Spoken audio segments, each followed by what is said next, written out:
Here we are. I am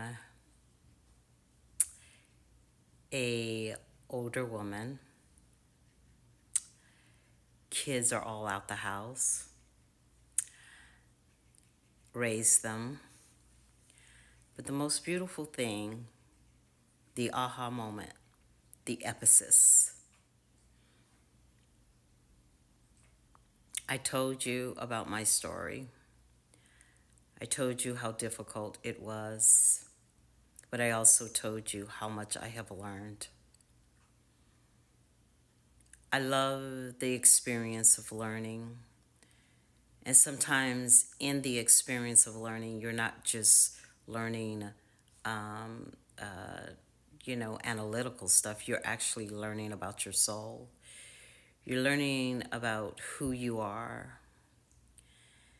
And I want to say this to mothers that may have a dusty. The most beautiful thing that happened this weekend, and many mothers would see it as something sad or bad or something like that. This weekend was my granddaughter's birthday.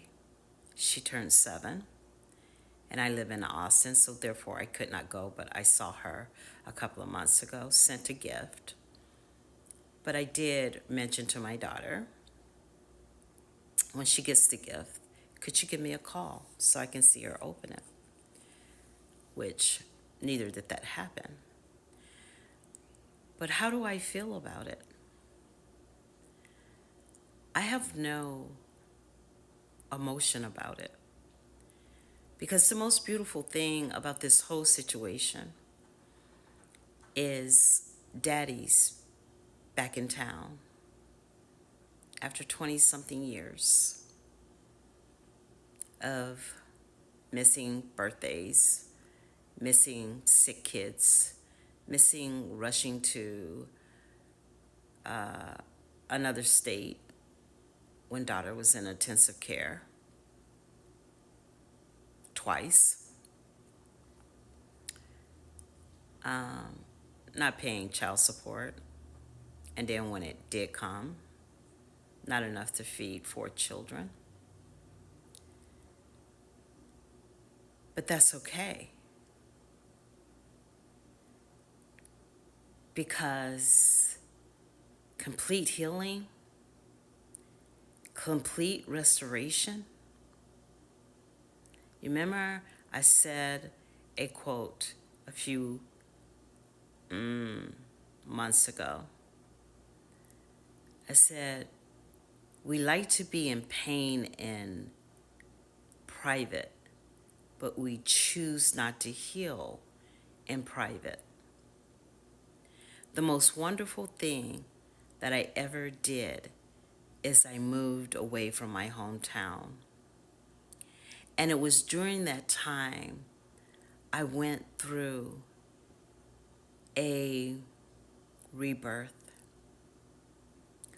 I am so happy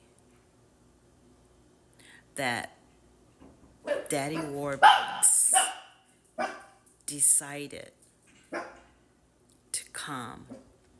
I don't care if it's 25 years later, after the house has been built. What I care is that his children get to experience him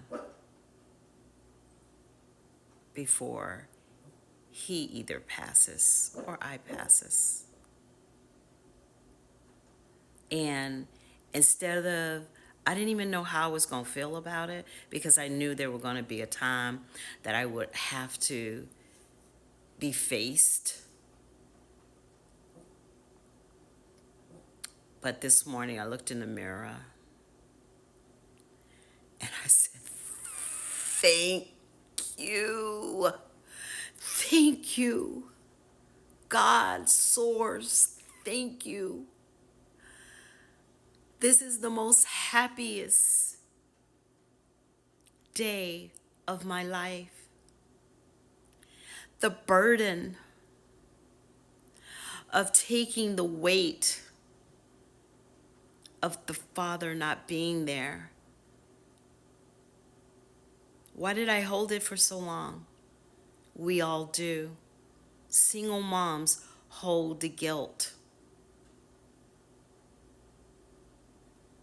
I actually was proposed to 2 years ago.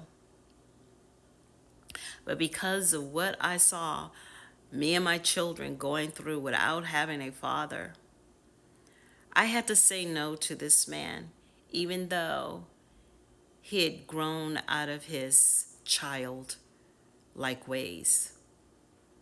Because I couldn't live with the fact that he had no relationship with his children. And so I never married him. He did not understand my decision. But when you do that full circle, Mom, don't feel guilty because you're the one that stayed. Don't feel guilty about how you see your story because your story is your story. Embrace the fact that finally, no matter how late it is, that he shows up. And now you can exhale and truly live your best life. Truly be free. You will always love your children, and you will always be there for them. But you will never have to feel the guilt of one parent dipping out. And if you're a dusty father, trust me, if you make steps toward healing the relationship, it can be done. Forget about what the mother thinks. Forget about what everybody else thinks. What's most important? That you dust off the dusty and become a man and be a father. And I'm just saying.